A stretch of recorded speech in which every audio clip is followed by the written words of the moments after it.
Hey guys, thanks so much for being here on today's episode of Fast Keto. I have a super special episode with Sean Wells, and we are talking about supplements, what supplements are good, which ones are actually effective, how do you find the trusted brands and ingredients that are actually going to be worth your money and that actually can generate a lot of fantastic results for you on keto, or even if you're not doing keto, if you're doing low carb or paleo or any kind of diet, there are some fantastic supplements out there. We're going to get right into them today about some of the pathways that they actually work, how they function, why they function, how to find quality brands and supplements that do third-party testing. And we really do a deep dive today all on supplements. And if you want to listen to the last episode that Sean was on, it is audio only, but he was on a couple of weeks ago and we did a part 1 and part 2. We talked a little bit about supplements, but this episode is just a full-on deep dive on supplements. So be sure to go check out those episodes if you like today's. If you are interested in trying out keto with me as your coach and guide, you can do it by going to Ketogenic Girl and check out the Ketogenic Girl Challenge. They're a meal plan program, and they give you all of the information that you need in order to do keto successfully for fat loss, for enhanced health, and for enhanced body composition. And it comes with me as your coach and as your support in our community, the Ketogenic Girl Challenge community. And that all takes place in a Facebook group. So any question that you have about keto, you can post in there, and I am there answering all your questions and providing substitutions or tips on restaurant menus or different things. Anything that I can provide help with, I am here for you. So you can go to ketogenicgirl.com and check out the Ketogenic Girl Challenge. If you enjoyed today's episode or you get any value from me, from my posts, from my podcast, from my videos, please leave me a rating or review so I can do more of these, because the higher ratings I get, the more time I can devote and allocate to doing these podcasts for you. And the more I can answer your questions about keto, I can bring on fantastic guests and provide more of this to you. So if you enjoyed today's podcast, leave me a rating or review, hit the like button, share this episode with someone that you think would love to know more about supplements and get great benefits from them. So thank you guys so much for being here and for watching, and I hope you guys enjoyed today's episode with Sean Wells. All right, Sean, welcome back to Fast Keto. It's awesome to get to have you on the show again. Thank you for having me back. I'm excited. Awesome. So today's episode, we're really going to zero in on supplements. But for anyone who missed part 1 and 2, I'll put links for them to go listen to that. They want to hear more about that. But you're the world's greatest formulator. How did you get that title? Actually, Dr. Jacob Wilson, who is the mentor to Dr. Ryan Lowry down in Tampa, and they're both great friends. Dr. Jacob Wilson gave that to me, and it's kind of stuck in the industry. I've formulated more than 500 products. I've patented about 10 ingredients. I was a chief clinical dietitian in hospitals and nursing homes for 10 years, certified sports nutritionist, nutritional biochemist. So I'm here to help you. That's awesome. Well, I'm so, thankful to have you, as a resource for our listeners, because I get so many requests about supplements, and I personally know that there's a few pitfalls, I guess, in the industry. There's not a lot of supplements that actually have research and scientific backing behind them, and there's a little bit of a lack of regulation, you could say, in the industry. So maybe you could explain that a little bit more for our listeners. Yeah, it's frustrating.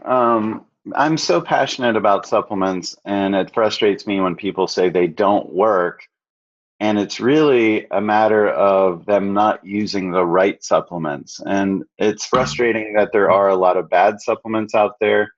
There's ones that are adulterated with ingredients you don't want. There's ones that are underdosed. There's ones that have proprietary blends, which we can talk about in a second. And there's a lot of claims out there that are not true. Some are based on animal data. Some are extrapolated. So I think it's just a matter of people not buying the right supplements, using the right forms in the right doses with the right quality. And that's kind of the problem, that they might think that supplements don't work. There's a lot of profit to be made out there on using the cheapest ingredients. For example, like when I use like a ginkgo biloba in a brain formula. Ginkgo biloba helps with improving cerebral vasodilation, so more blood flow to the brain. Um, the cheap version of it that was out on the market that most people are buying is about 1/10 the price of one that is unadulterated, not spiked, to come out with certain actives and certain tests. And it's crazy. Like, and that's what it is. Like you literally have to pay sometimes 10 times the price. It's very common in supplements that, like, for example, with cinnamon, they might add green tea, which is super cheap, to boost the polyphenol count in the cinnamon, because green tea is much cheaper than the cinnamon. The problem is that is then an adulterated substance, because you're not listing green tea on the label, and people don't know that they're buying green tea. They think they're buying cinnamon. And so this is really common with a lot of these herbs, is, like, people just want to buy the cheapest ones on the market, and quite often they're adulterated with other herbs or other things that kind of boost them up in certain lab tests. It's super frustrating. That makes sense. Now, why is it, in your opinion, that the FDA does not regulate supplements? It's hard. It's kind of like a gray area. They do to some degree regulate supplements, but things have to be like really bad for them to step in. Um, you're supposed to follow what's called an NDI, a new dietary ingredient notification, like if you're using a new ingredient.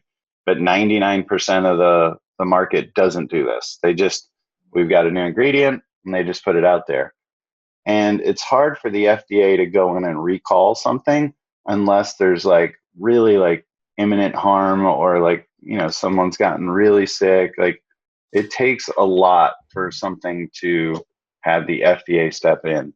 The FDA does inspect facilities, and that does happen. So, and they do look at like adverse event reports. If you're adverse events, meaning like when people call in to your company and they say, I went to the hospital, I got sick because of your supplement. Or sometimes it is because of the supplement, sometimes it's not. Sometimes the supplement is just a part of one of many drugs that they're taking, and it gets implicated in it. But you have to report adverse events and serious adverse events, and a medical doctor needs to review it, and then it gets sent to the FDA. So the FDA has some purview, but it's just kind of toothless, if you will. So that's a little frustrating too. So for the most part, it's basically up to the manufacturer to do their formulations and then have third-party testing done on their own. And so that is one of the things I know that you mentioned as well, that's good for people to look for when they're trying to find quality supplements. Exactly. So you want a company, and you as a consumer can do this. I know it seems a little extreme, but you could call the company and say, and certainly if I was going to be an affiliate for a company, I would definitely ask for this. I would say, like, can you show me your third-party testing on your raw materials and on your finished products? And then do you do stability work? So all this means, first you look at the raw materials, the ingredients. So let's say the formula has ginkgo biloba, some form of choline, and methylcobalamin, which is a type of B12, and it's for brain and energy. And then you have to look at, okay, those ingredients test out, let's formulate with these. But then you have to put in overages of some things, like these vitamins. They aren't that stable. So you have to put in an extra 25% or 50% so they meet label. they meet the shelf life of 2 years, and they still test out at 2 years. You have to do stability work around that. Then, when you formulate this whole thing together, you want to see that it tests out in finished good form too. So it's not enough that the materials test out and you put them together. Again, things can go wrong when the ingredients are interacting with each other. You just don't know until you've tested out the finished product. So you want to see stability work, you want to see finished goods testing, and you want to see raw materials testing. So for an average person, and we talked about this a little bit on part 2 of the last time you were on the show, we talked a little bit about how do you find the best quality supplements when you go to the store, and you talked a little bit about transparency. So what does that look like when you're at the store? You know, there's 20 different brands selling the same thing. How do you pick up the right, one and kind of identify without making, phone calls and doing that extra? Right. Yeah. So, like you said, transparency is huge for me. That one, they're not making crazy claims on the bottle of like 600% better, blah, blah, blah. Because that's like pulling out, that's like cherry picking data. Like for people that look at research, you can pull out one data point and, extract it and extrapolate it, and you can come up with some fantastic number. The FDA does not like that. They actually want you to look at the totality of the data. So if there's 10 studies and there's positive points to one study and negative points to another study, they want you to kind of look at the totality of it and speak to it in that way. They don't like the idea of you cherry picking not only one study, but one data point in one study. So when companies make ridiculous claims, that's a red flag. Okay. I also do not like proprietary blends. We talked about this before, that has a lot to do with transparency, that they list each of the ingredients and they list their dose, how much is in there, 10 milligrams, 50 milligrams, whatever it is. They list the form. So let's say it's in this case, ginseng, and they list that it's Panax ginseng. And so now you have like the species and the genus, and then they say root. You're supposed to know like where it comes from on the plant. Like it could be leaf, whole herb, flower, root, stem, like whatever it is. You're supposed to know that. And then you're supposed to know what the active is in there. So let's say it's ginsenoside A, 10%. So now you know like how it's extracted. And then again, the dose, 100 milligrams. And each ingredient should be like that, where there's full transparency on all the ingredients, their forms, their dose, the genus, the species, like the actives that are in them. And there's a lot of clarity there, because that's not only good from the aspect of it's great that they're listing it on the label.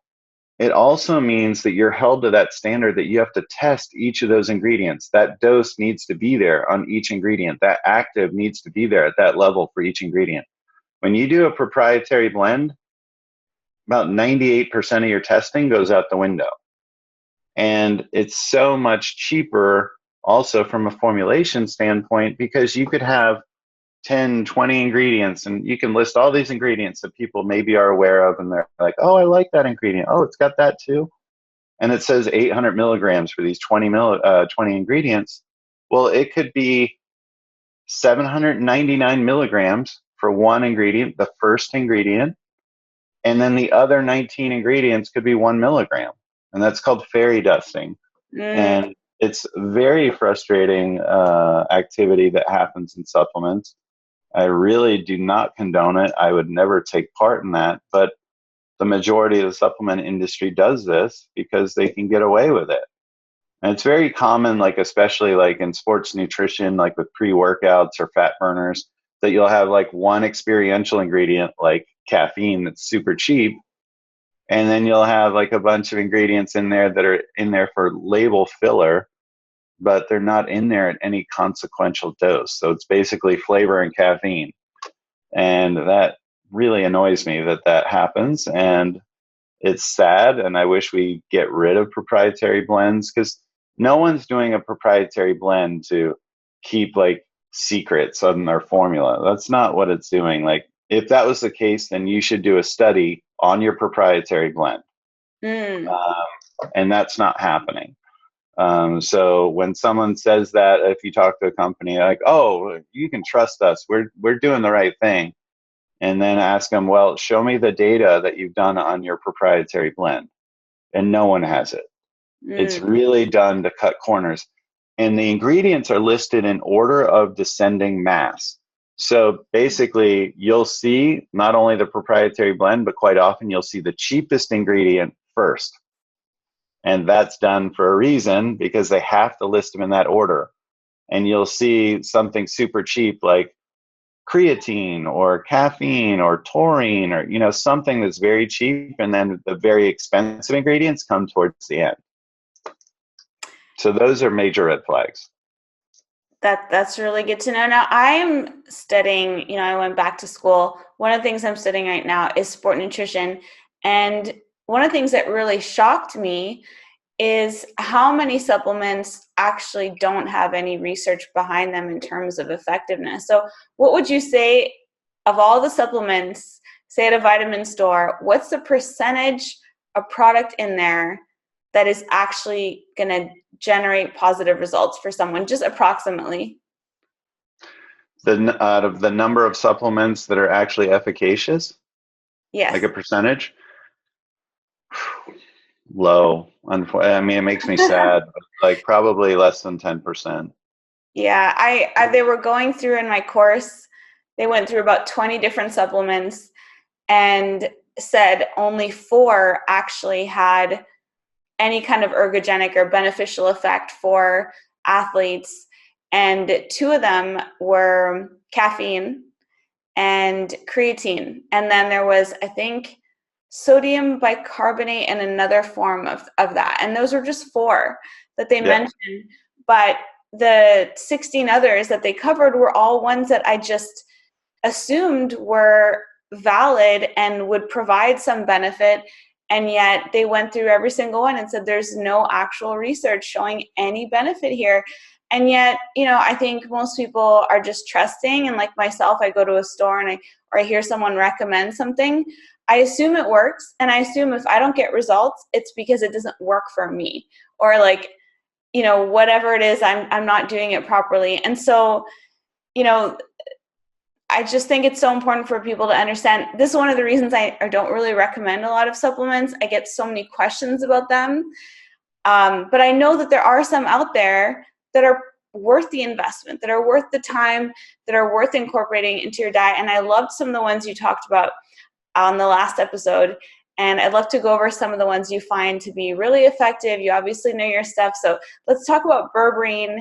Why do you like it, and how does it work in the body? Well, first, I want to say, like, I should clarify something that you just mentioned before, that there's a difference between the data being there and the ingredient being effective.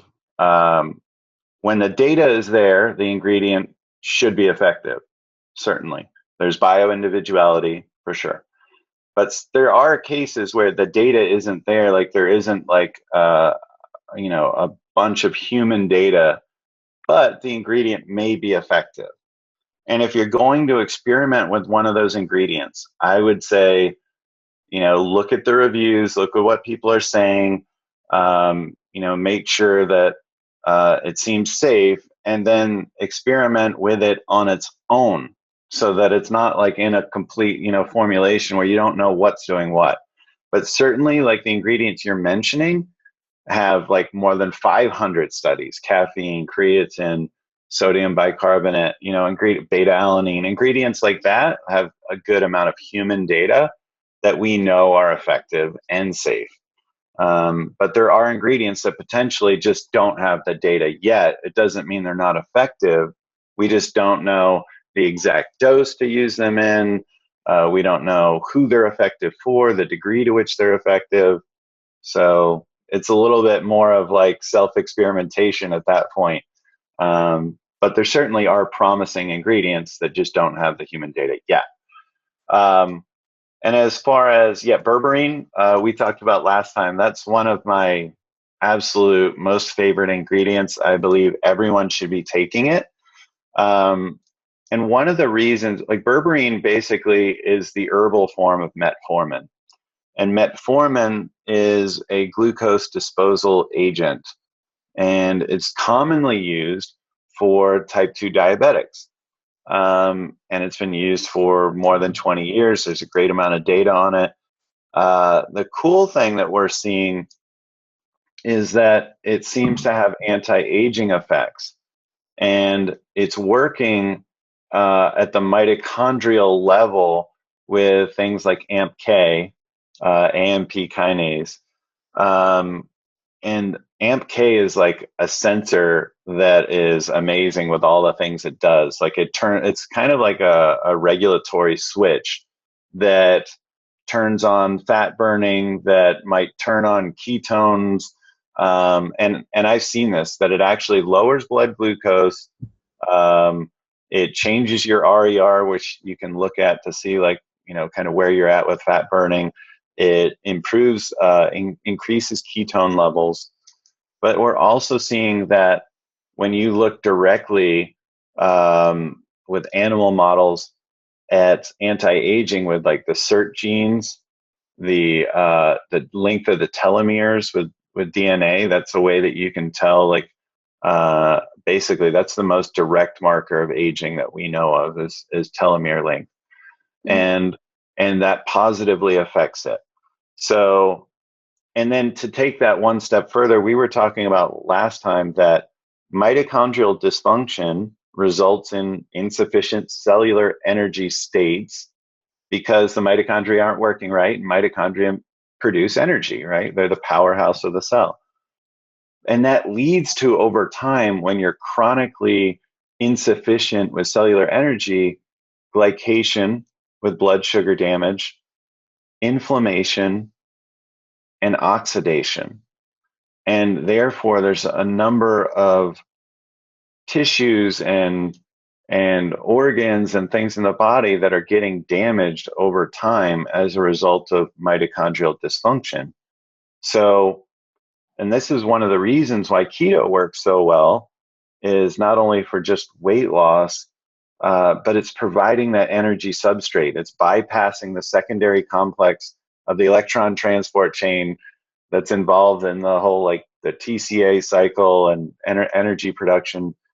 Basically, when you have dysfunction of, you're not producing enough energy because you're glucose intolerant, you're metabolically dysregulated, that you're able to then provide that substrate for energy. And now this is why, like, people are like, whoa, like this energy is amazing. Like, where did I get this? And the more, like, kind of metabolically damaged you are, the more keto seems miraculous. And you've heard this probably a million times from people that are just like, where did this energy come from?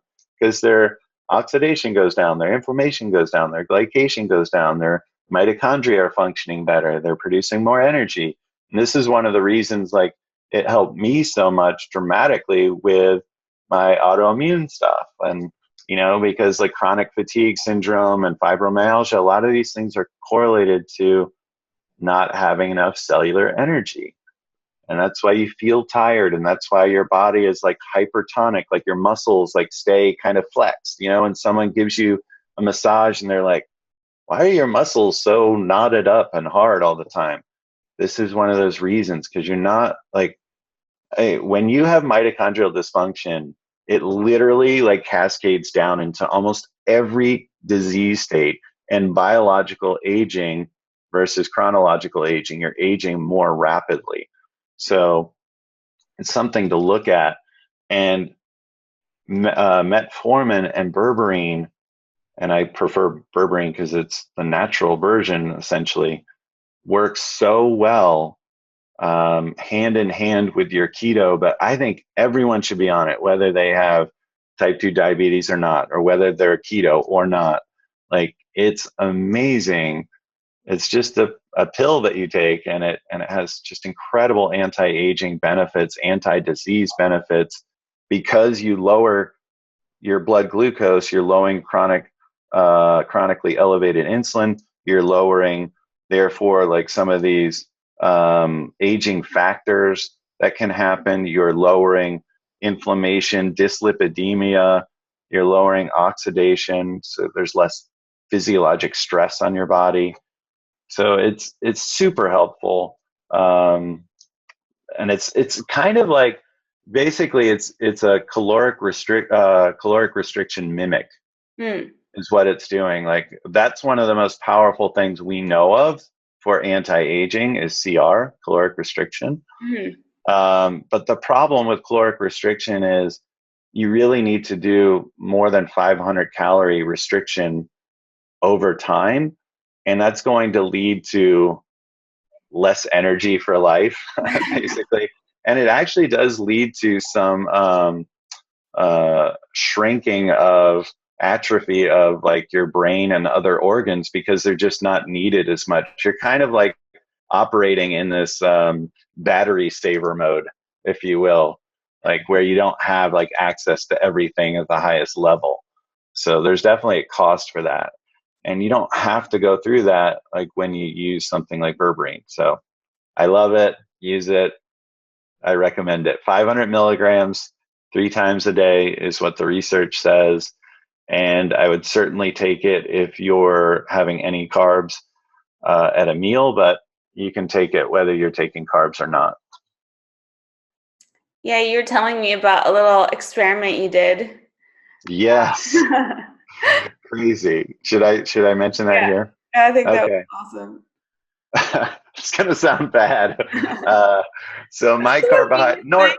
It's just experimenting with things and kind of testing out theses and stuff. So I do experiment on myself a lot, but I do like occasionally have my fun cheats, and it's going to be things that I really just enjoy from my childhood. I was a junk food junkie when I was a kid, and now I have all that under control, and I just have my junk food on occasion, and I plan it out, and it's when I have like fun tests like this that I do something like that. So one thing that can happen, just to set this up, is that when you're on strict keto, you can actually become insulin resistant.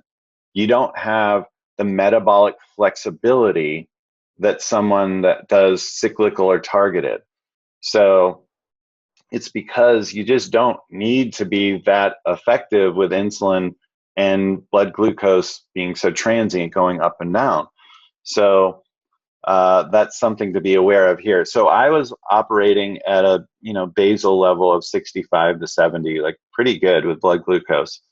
Been strict keto for a while. I decided to do 2 Pop-Tarts that were frosted and 5 double stuffed Oreos as my carbohydrate challenge. Now, normally in research, they do 75 grams of dextrose, which is just gross sugary syrup, and this is much more fun. Way more fun. So I looked at my blood glucose every 15 minutes, and I went up to 199 at 2 hours, and that's when I stopped measuring at 2 hours, and I wasn't even going back down yet. So I don't even know like when I went back to normal. It's kind of crazy.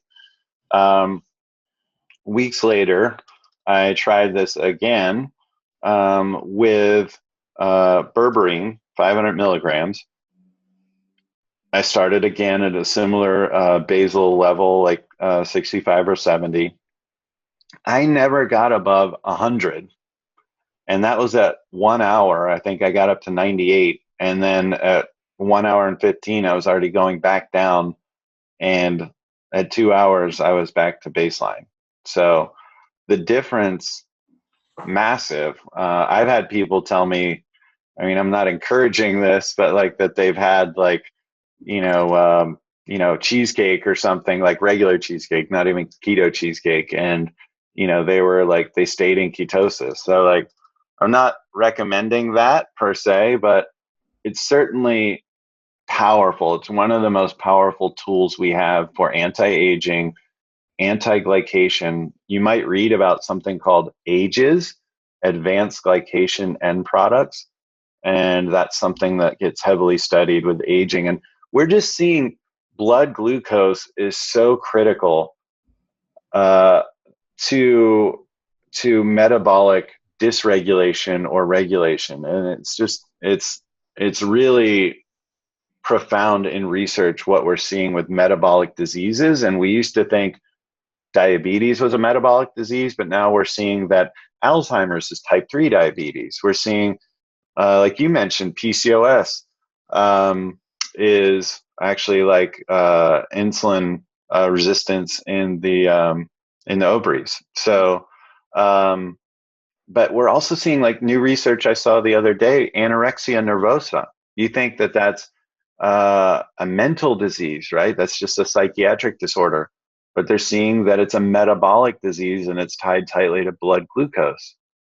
And, you know, cancer, Parkinson's, like so many disease states, I think are tied to blood glucose and mitochondrial dysfunction. So I think the future is us tracking our blood glucose, diabetic or not, better.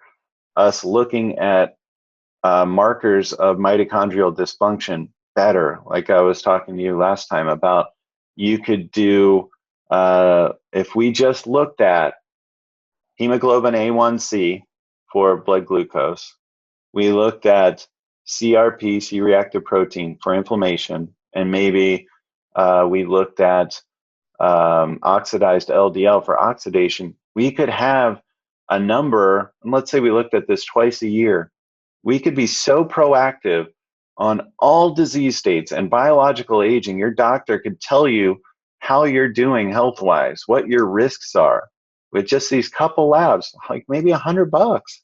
But no one's doing it. It's super frustrating. Like, this could radically change medicine, and we could have a much better insight into being proactive. But you know how Western medicine is reactive, right? And like, that's where all the drugs come in and surgeries come in, and you know, that's just the way it's set up. But I would love to see maybe biohackers change that, and we do that testing ourselves. Yeah, I love just how biohacking and keto and all of this space just focuses us back on the root cause of everything. And that's really, I think, how we need to move forward looking at disease is what's the root and what's the prevention. Maybe you can talk about some of the pathways. How does berberine actually work in the body? I think that'd be interesting for people to understand. Yeah, like I said, AMPK is one of the main ways, and it's a switch that is, like I said, like linked to metabolic disease, inflammation, longevity. It affects the mitochondria directly.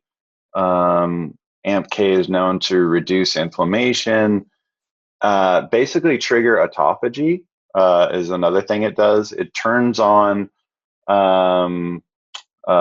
tapping into fat stores, adipose tissue, and activating enzymes that are breaking down your fat stores for energy.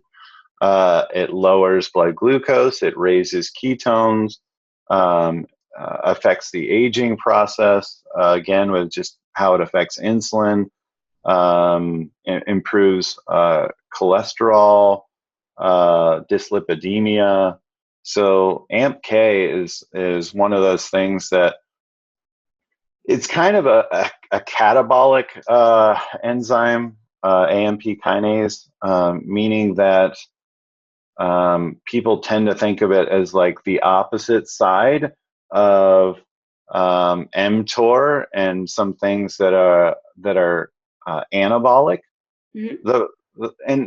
And sometimes you'll look at data and it'll say mTOR is associated with cancer and aging and a lot of these things, because when you're kind of in that anabolic state, you're having to build, and sometimes in cancer, it's like growing out of control. It's like unregulated growth, essentially, anabolism. And the problem is mTOR isn't bad all the time. It depends on what tissues and where and to what degree. We're always in a state of building up and breaking down, building up and breaking down. All of our tissues are constantly being turned over, our bone, our muscle, everything. You know, your skin, your hair, all these things are just in a state of growth and breakdown.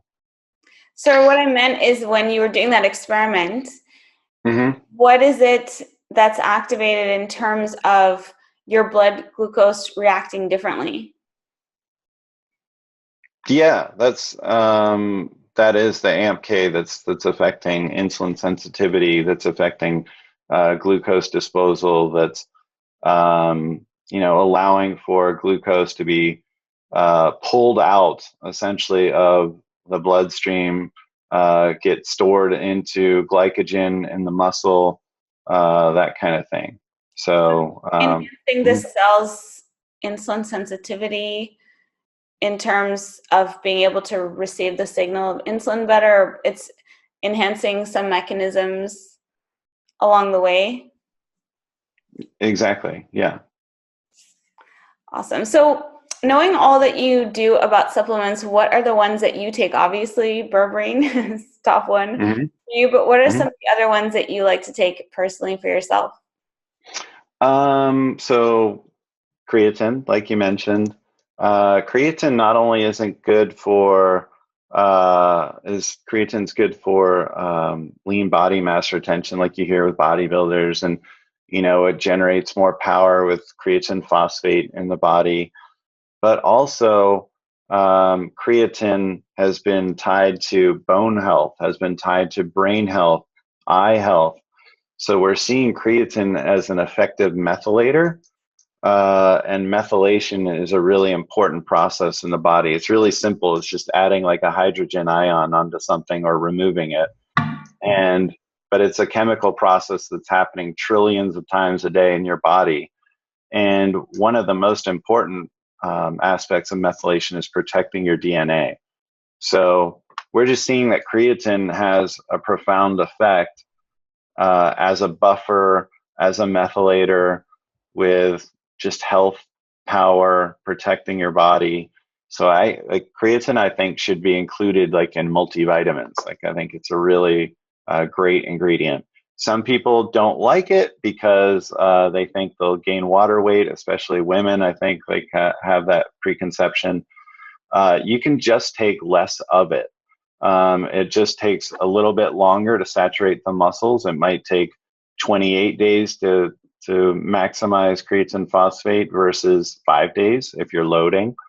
But it doesn't really matter ultimately if you're taking it for a long time. So you can just take like 1 or 2 grams a day, and that's enough, and you won't see any water weight retention. Fish oil is definitely one that I would recommend. I like a high DHA fish oil because the brain loves DHA, the phospholipids. Your brain is made up of these fats, and that's why it's important to not have a low-fat diet, I think, for brain health. And it's why like eggs are so healthy for you and things like that, for your brain, beyond actually the choline that's in there, which is another ingredient I would recommend is choline. My favorite form is alpha GPC. That one passes the blood-brain barrier, which means it's just more effective. That's probably the most effective form of choline. And choline is, again, super important for brain health, and it has other functions. It's a key B vitamin, but that's a huge one. Choline is a precursor to acetylcholine, a neurotransmitter in the brain and in your body. It's associated with like strength and like being able to activate and contract your muscles, just cognitive function, so many things. So choline is a huge one. And if you're not taking a supplement or you're not eating eggs, data shows you're not getting enough choline. So I would definitely recommend taking that one. I would recommend a probiotic. That's tough because there's just not tons of data on the different strains, the different doses, how well they get delivered. Do they need to be cold, like stored cold? They have ones that are in spore form that are stable at shelf temperature. What's the right combination of these different strains? So it might take a little research. It might take a little experimentation. Mm-hmm. But certainly being aware of your gut and your gut health is important. There's things called prebiotics as well.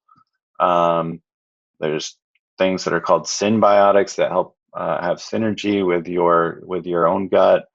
So it's difficult to say, but I can tell you, like, there are studies that show a better outcome with certain immunocompromised situations or gut impaired situations where taking the probiotic had a better outcome. And certainly they've shown when you're taking antibiotic, you have better outcomes at coming back and not having a dysbiotic gut. Like, an antibiotic can actually have impact on your gut for up to 2 years. So this is like huge. And Just you get might, burned up in your intestinal tract. what's that? They don't get burnt up in your digestive process. No, well, no, this is like antibiotics, like, typically are like a gut nuke where it's like, yes, it's getting rid of the bad, quote unquote, bad bacteria. And even that's not very clear on like what's bad or good. It really depends.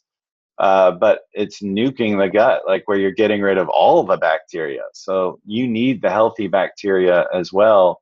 And so it can take up to 2 years to kind of get your gut back on track from a round of antibiotics. So it's crazy, like the impact it's having. And we know now that the gut is, we used to think it was for digestion. And then we found out, 70 to 80% of our immune system's there. Oh, wow. Then we found out that, hold on, like, a lot of your neurotransmitters are down there. So there's the gut brain axis. Now we're finding out that almost every disease state is also tied to some strain being there or not being there. And whether that's a chicken or egg thing, we don't know, but let's just say the gut is pretty important, and way more important than we once thought. So How do you find a really good quality probiotic? Because I've just heard different things from different experts I've had on the show. I've had some doctors say they just get burnt up in your digestive tract and you don't actually get any benefits of them. But then there are others out there who say, it's one of the most important things to take. So I think, knowing what to look for is important. And it sounds like it's just such an important factor in overall health, especially when you think of it as the second brain. There's so much going on there. But how do we find like really effective ones? It's funny you say second brain. I almost wonder if it's not the first brain, really. Like, that's where, like, our prehistoric brain might be. Like, where we're actually being controlled by these prehistoric passengers, and we're kind of like this fleshy robot that's controlled by our gut bacteria, really. Like, they found like depression and irrational behavior or decision making, and a lot of these things are happening at the gut level. So it's really interesting. There's so much data to come. But as far as what you're asking, like with how can you tell, you really need something that's like enteric coated for a live strain of bacteria. I would prefer that it be stored cold. And then you need a company that's doing certainly a lot of testing around it, maybe shipping it cold. There's other types of bacteria that are in the spore form that are shelf stable and protected, fairly protected from heat and acid and enzymatic breakdown. So that's another thing to look at, is like the form the probiotics in. And hopefully, like when you read up on this company, like they go into, again, they don't have a proprietary blend.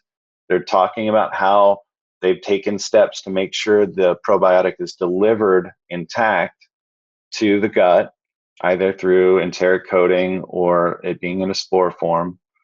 And then there's bacteriophages that are prebiotic that can help be synergistic. There's one called Pre4 Pro that I'm a big fan of from Deerland Enzymes that like actually is a symbiotic. It works with the probiotics to break down bad bacteria, use those for fuel for the good bacteria.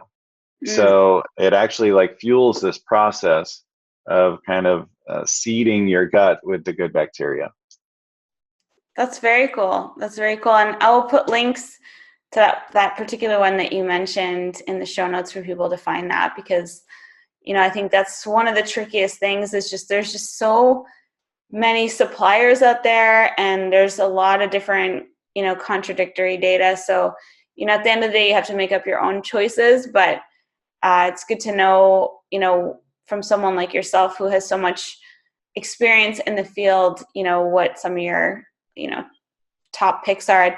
I know we talked about this a little bit last time, but you mentioned a couple of brands that do a lot of testing, and you and I talked about this on our call the other day too, but there's some brands that you know for having sort of a better reputation, and there's reasons sometimes why those brands are more expensive because they're doing this third-party research, and so maybe it might be worth it in some cases to go for those brands instead of going for the ones that are just like, well, there's 20 here, I'll pick the one that's the least expensive, which I know I've done, because I'm like, how different can they be? They all say, you know, the same thing on the ingredient list. Yeah. So that's a great question. And I like brands that have been around a little while. It doesn't mean a new brand can't be good, but it just means it's easier to know when there's a greater body of data, right? So some of the brands that like have a great reputation, that have established like third-party testing, that test out consistently in like a consumer labs article, or you know, some lab door is like a website that tests out products. And, you know, there's some like consumer side testing that happens, and these brands just consistently test out. So I would say Doctor's Best is a really good one. Jarrow, Now Foods, Thorne is probably the highest standard there is. It's super expensive, but they work directly with medical practitioners, have a very high standard. Really, really love what they do. Some of the ones I've worked with, I know because I installed the quality control program like BioTrust and Dymatize. I know that they're really good. Optimum Nutrition on the sports nutrition side consistently tests out. So those are some brands that I would look at. And I would look at reviews as well, but know that reviews can be faked or manipulated. But I would say that if it's a good brand, then they would have good reviews.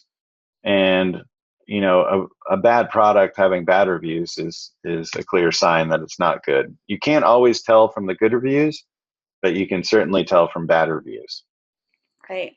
Yeah, that makes a lot of sense. Now, are there instances where you try to focus more on getting the nutrients directly from food, where, you know, or I guess I should say, are there, obviously with Berberine, for example, there's no real food that you can eat every day that's going to have that, I'm guessing, you know, same Right. with metformin. So those are why you would supplement in those cases, you know, whereas with other nutrients, you know, we were talking the other day about L-carnitine, and I'm like studying biochem, like, oh, this thing is awesome. I mean, it helps shuttle the fatty acids, and I'm looking at iron, and then more research I did, you know, I saw that, well, actually taking it as a supplement doesn't actually bring added benefit, even though it is an integral part of lipolysis, of fatty acid mobilization. Sometimes Right. just because something it reflects that pathway or is activating that pathway through food, it's not necessarily going to work when it's taken in a pill form externally. Exactly. So you don't know. Yeah, you don't know like what's good and what's not necessarily. You have to look at the data. With L-carnitine, like we talked about, the data is fairly equivocal. It seems like it takes very massive doses because of something called this muscle gradient for it to be used. You might have to do like a massive insulin spike to actually get L-carnitine across the muscle gradient, and then that may have some benefit for a runner in terms of ergogenesis, but it wouldn't make much sense for someone trying to lose weight that has metabolic dysfunction. So I think L-carnitine's a little bit of a bust in terms of taking it as a supplement. There's been other things in the past too that really haven't panned out that have been super hot like that. Like skinny teas. Yeah, exactly. Yeah, some of those things just really don't pan out. Like chromium, not that chromium isn't something you need, but like it's Right. been talked about like it's going to like you're going to have just weight dropping off you left and right from taking chromium or pyruvate, since biochemistry, like, and how that's involved in some of these processes. Like that was at one point like a hot ingredient, and again just doesn't really pan out. The thing that's hard with the body and providing some of these substrates is that there's so much regulation going on. There's so much homeostasis going on in your body. And that's a beautiful thing, that you can't just throw something at it and then, it just changes everything in your body permanently. Like it doesn't work like that. Typically there's so many regulations that are happening to keep the processes so tight, to keep your pH tight, to keep your body temperature tight, to keep your blood pressure tight. Like all these things are happening in your body. Like how do we maintain what's safest for us, what gives us the best chance to live with the least amount of energy? This is what your body's always trying to figure out, this equation. Mm-hmm. So sometimes throwing these ingredients at it really just doesn't work, even though it's in a biochemical pathway. Now, shifting topics a little bit, I know that exogenous ketones are talked about a lot. I personally think they have incredible potential for therapeutic applications and with certain forms, certain pathologies and disease. But what's your opinion on the average person taking exogenous ketones, say for fat loss and getting into ketosis? That's a really interesting one. And here's an example where a substrate may be effective, maybe more not because of the substrate itself, but maybe because BHB is a signal.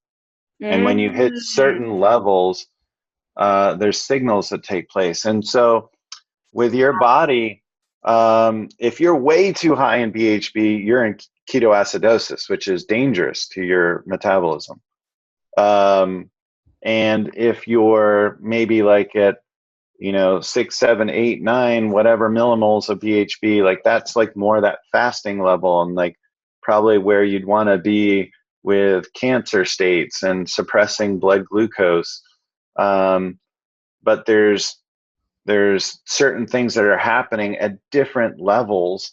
You may be affecting the citric acid cycle quite a bit at that point. And sometimes you may run into some fatigue at that point because of going through these TCA intermediates. And the TCA has to do with energy production. So there's a lot going on, but I like that it seems like when you take ketones, when you take BHB salts or esters, that you feel the satiety effect, that you aren't as hungry as a result. So when you have satiety, like your appetite is suppressed, Sorry, and but you isn't that feel because the ketones have a caloric value to them? That's an interesting one. There is certainly energy from the ketones, but you're not taking tons of what would be the caloric value of what you're getting from taking a ketone supplement really isn't a lot.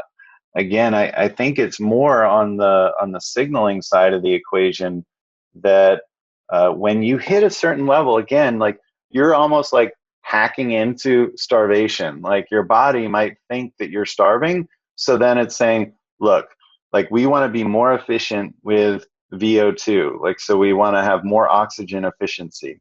We want to produce less oxidation. We want less inflammation.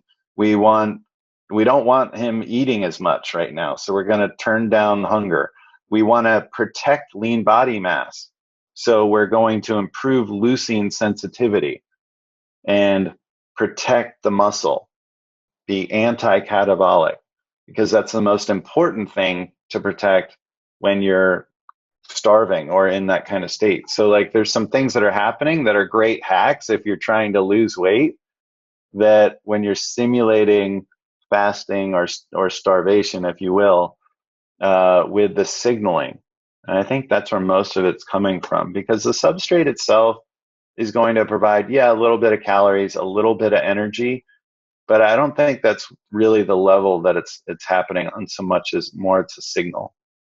But if someone's goal, say, is fat loss, then in general, they would want to read ketones from their body, producing them from lipolysis of their fat being broken down, taken out of fat cells and being used for energy.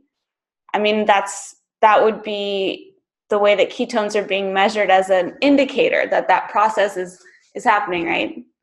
So yeah, technically, transiently, when you're taking a ketone supplement, you may be impairing lipolysis for momentarily, because like the breaking down of fat, because your body's seeing, oh, we got plenty of ketones, we don't need to break down fat to get these ketones. So they're kind of like, I mean, they're exogenous, they're coming from outside of the body, they're not endogenous ketones that are the result of breaking down fat.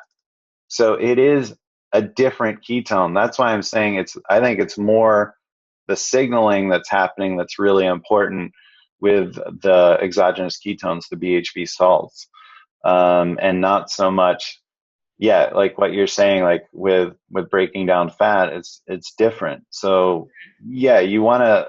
It's better to, if you're wanting to see where you're at with breaking down fat and what you're hoping to be fat loss, then that can muddy the water with the data for sure. Yeah. So where do you see the most exciting research and sort of potential applications of exogenous ketones? Because it seems like there's tremendous, applications for them when it comes to some of these conditions you're talking about with Alzheimer's and, all these incredible neuroprotective properties they have, and also for brain injury. Exactly.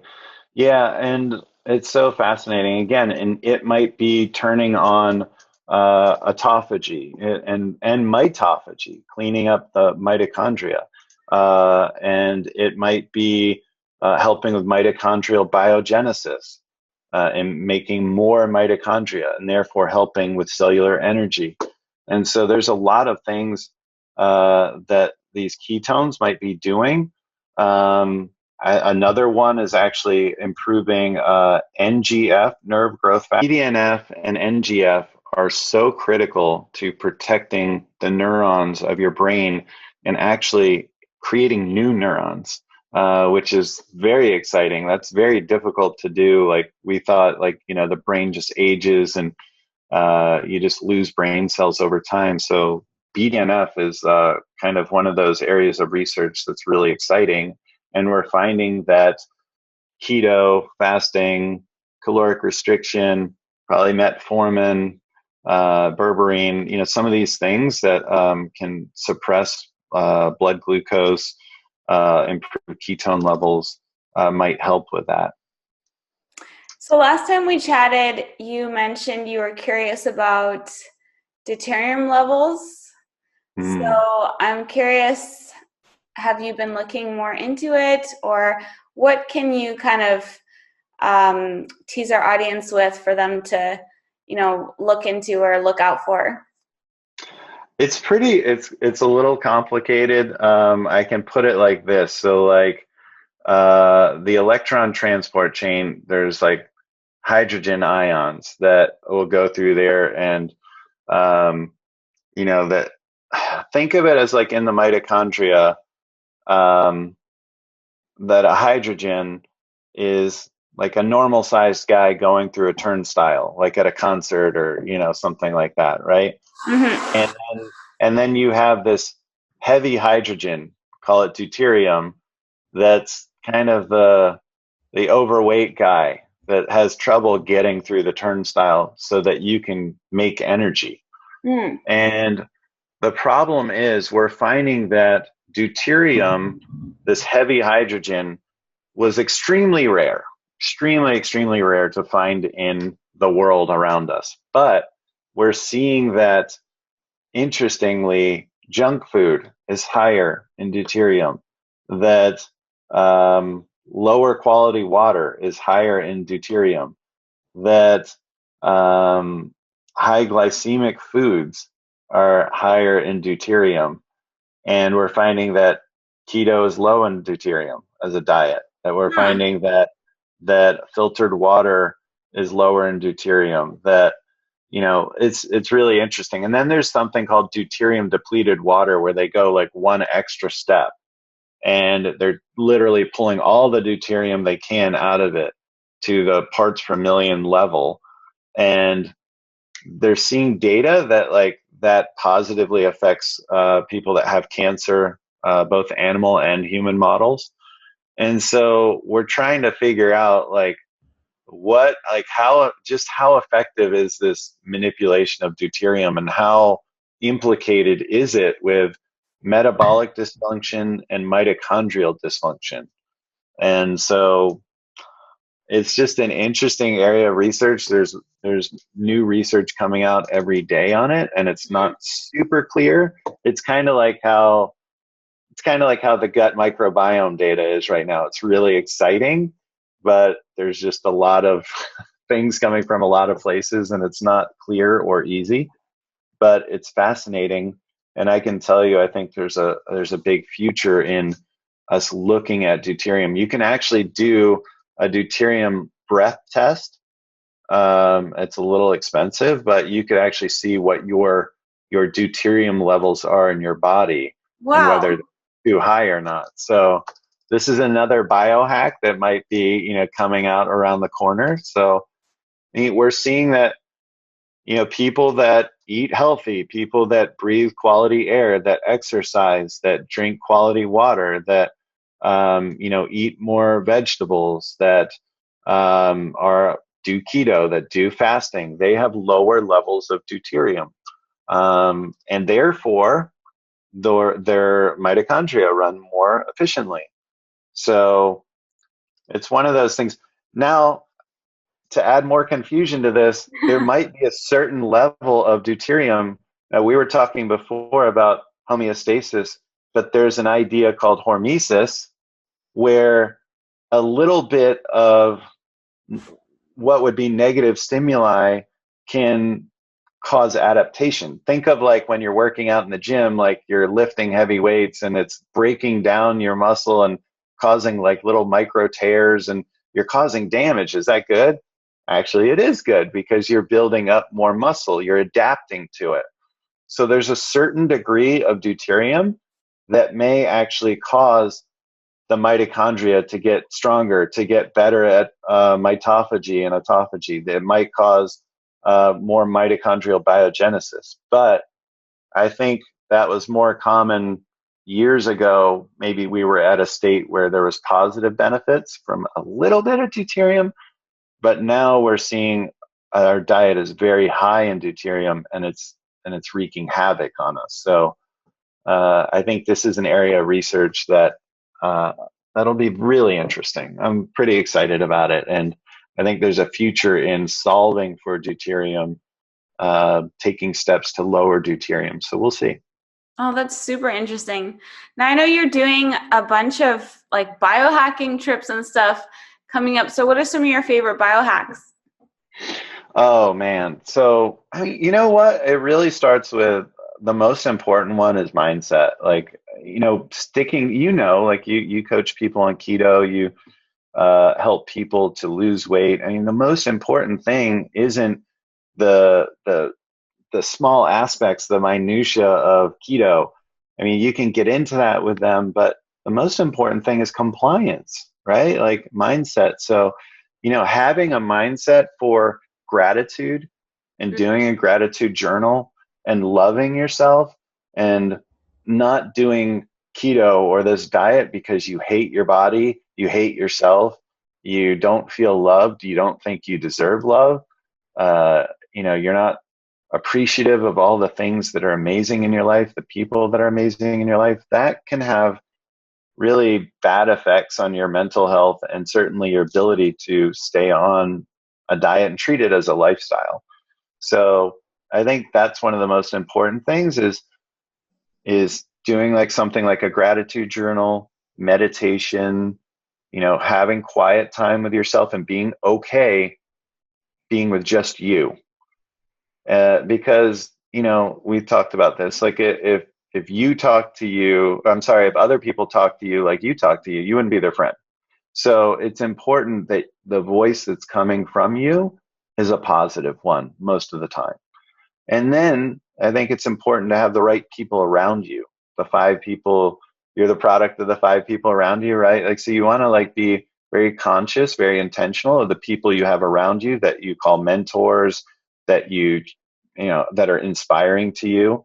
And of course, you want to be giving back to them and be that person in their life as well, add value to them. But beyond that, like getting into kind of more, I guess, traditional biohacks would be things like grounding, actually literally walking around out on the grass or the dirt or whatever with your shoes off, with your socks off, and just taking in the geomagnetic forces that are in the earth and just allowing our bodies to connect with Mother Earth. I think there's certainly some value to that. Like you feel better. I think just getting out there and getting the sunshine, sunbathing, like we're in a time when like we're just under fluorescent light all the time and we have our sunblock all the time. And I think there's certainly under heavy sun and heavy exposure to sun that has a place. But I also think there's a place to just let the sun hit your skin and just feel it, and have the vitamin D3 being manufactured and just feel the joy that comes with that. Another one I would say would be infrared saunas. I'm a really big fan of getting enough infrared, and that is something again that can come from the sun, but we're just not getting enough of. And so these saunas are pretty amazing at getting a lot of infrared radiation in a short period of time and it having a profound effect on inflammation and mood and autophagy and things like that. So big fan of that. I like cold plunges or cryotherapy or whatever you might want to do, cold showers. It's really cool. Like you can actually, even though you could do like an ice cold plunge or like an ice bath or, cryotherapy and, you might see that as a biohacker. There's actually good data at doing like a shower at 60 degrees. You don't even really need to go that cold. Um, it's just cool water is enough to have some benefit at reducing inflammation, improving mitochondrial health, and just having more energy, more cellular energy. So most people that try just doing cool showers really see the benefit and they feel more alert. They feel like they can move better. They feel better.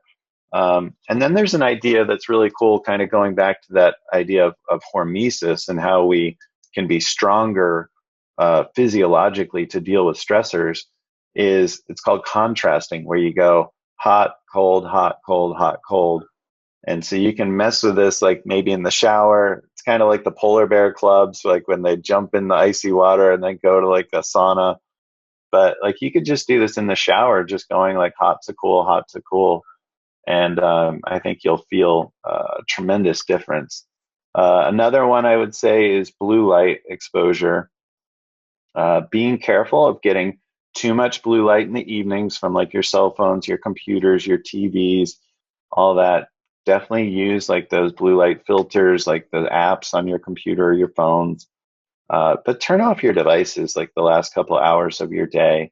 Mm. And then wear the blue light blocking glasses if you need to. If you have a lot of artificial light that you're having to look at in the evenings, wear those blue light blocking glasses. But blue light isn't a bad thing. It starts your circadian rhythm, and it's really great at the beginning of your day. And that's why, like on gray days, or when you get up and it's dark, it's hard to get going. That's because you're not getting the blue light. So having like a blue light lamp is actually a good thing to start your day, to kind of turn on your brain, your circadian rhythm, and block melatonin.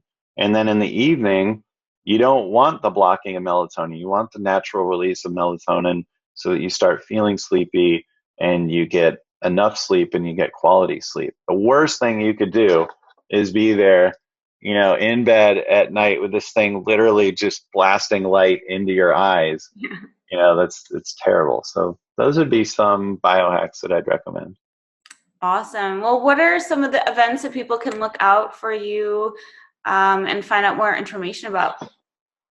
Yeah, I will be at Health Optimization Summit in London, September 14th and 15th. And right after that, I'm doing a retreat, a biohacking retreat in Iceland. That's really cool. So there's still a couple slots open for that. And I have just a number of speaking engagements coming up. I'll always be doing like the keto cons, paleo effects, fit cons, and things like that. And I'm doing like a lot of radio, podcast, TV now. So that's been a big focus for me. But it's all exciting. I'm just here to help. So anyone wants to reach out to me, I'm here to give advice on supplements, on keto, on whatever. Just reach out to me on Instagram at ZoneHalo, ZoneHalo, or my website, ShawnWells.com, ShawnWells, and I'm here to help, here to serve. Oh, that's wonderful. Thank you so much for joining us again today, Shawn. I'll look forward to having you back on, I'm sure, before long. All right. Thank you so much for having me. All right. Thank you guys so much for tuning in to today's episode of Fast Keto with Shawn Wells. It was awesome having him back on the show again. If you didn't listen to the first time, he was on last month and we talked all about supplements, but we got into a lot of other topics related to keto, all about ketone research, and it's a fantastic episode. It was so good, had to split it into 2 parts. So if you enjoyed today's episode, go back and listen. I think they came out maybe 2 to 3 weeks ago, and part 1 and part 2 with Shawn Wells, also known as Zone Halo on Instagram. So hope you guys enjoyed today's episode. If you are interested in trying out keto with me as your coach and guide, you can do it by going to Ketogenic Girl and check out the Ketogenic Girl Challenge. They're a meal plan program, and they give you all of the information that you need in order to do keto successfully for fat loss, for enhanced health, and for enhanced body composition. And it comes with me as your coach and as your support in our community, the Ketogenic Girl Challenge community. And that all takes place in a Facebook group. So any question that you have about keto, you can post in there, and I am there answering all your questions and providing substitutions or tips on restaurant menus or different things. Anything that I can provide help with, I am here for you. So you can go to ketogenicgirl.com and check out the Ketogenic Girl Challenge. And until the next episode, I hope you have a fat-filled rest of your day. Thanks for watching.